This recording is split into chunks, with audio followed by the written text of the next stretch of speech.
มีแมงอีเดี๋ยวจักจันอะไรพี่น้อง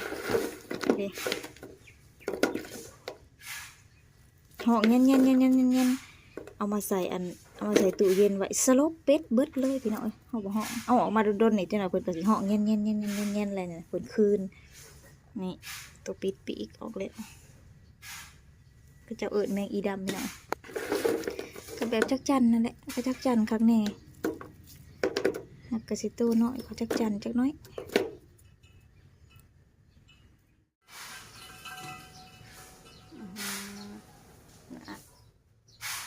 สบายดีเด้อพี่น้องทักทายสบายดีพี่น้องฝนคือสิบตกระบาดนี่พี่น้องแดดตื่นมาเลยแดดตอนนี้เรากำลังสิมาปิดปีกแมงอีดำกัน โอ้ยเสียงกันนี่เคยกินพี่น้องก็คือจักจั่นนั่นแหละพี่น้องแต่ว่าจะเป็นแมงอีนี่เลยนี่เขาก็กินคือจักจั่นแต่กับประเภทเดียวกันนั่นแหละแต่ว่าเป็นแมงอี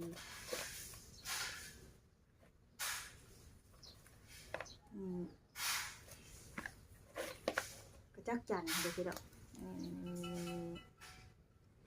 มันก็จักจั่นนั่นแหละเป็นแมงอี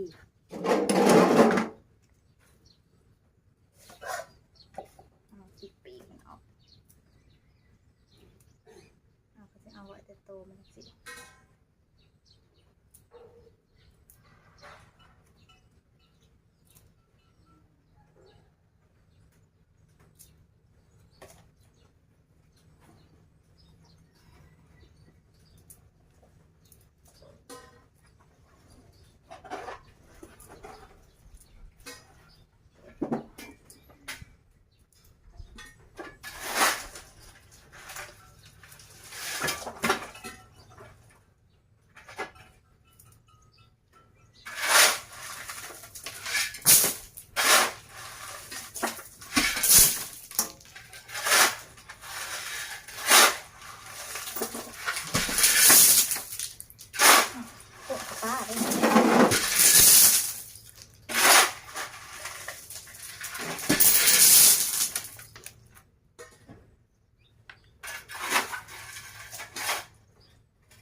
ยื่นไปหน่อยใหญ่ก็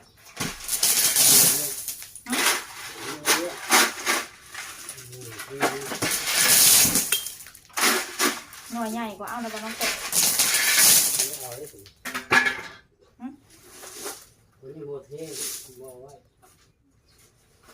หน่วยมันใหญ่กว่า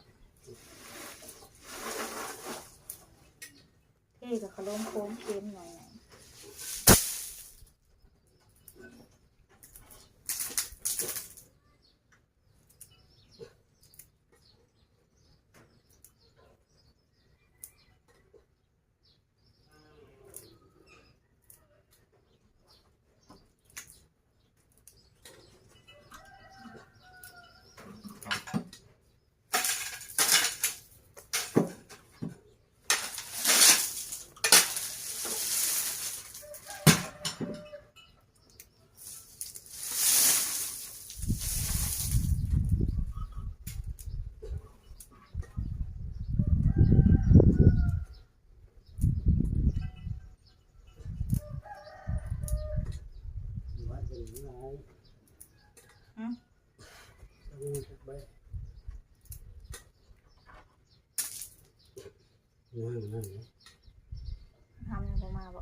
ปิดปีกออกแล้วพี่น้อง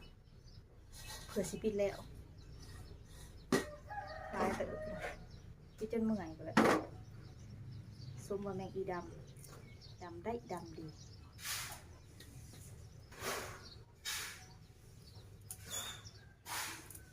มีอังกินคือจักจั่นนี่เด้อพี่น้อง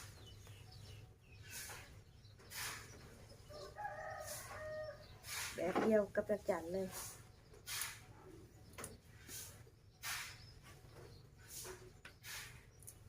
อยู่ทางบ้านอัน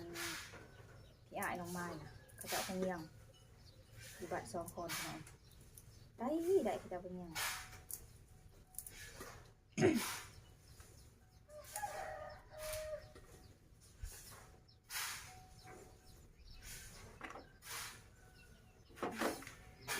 หูก็จะแตกคนแรกเป็นยังเสียงหูบันเ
ฮ็ดพอนางมาว่าในนะโล350,000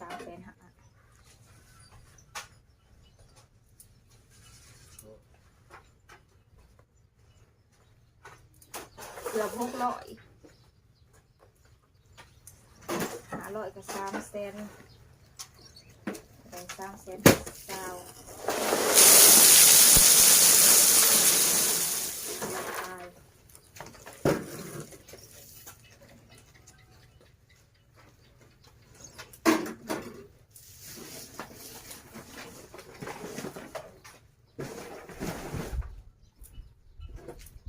เฮ็ดสิสูงโล5-600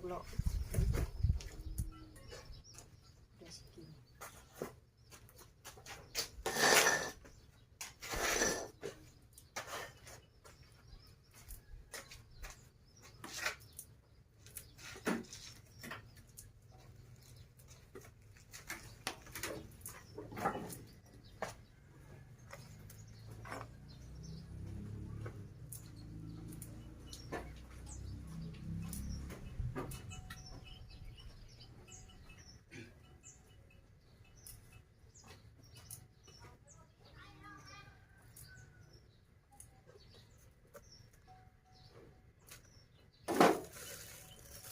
โล3-4 แสนนะพี่น้อง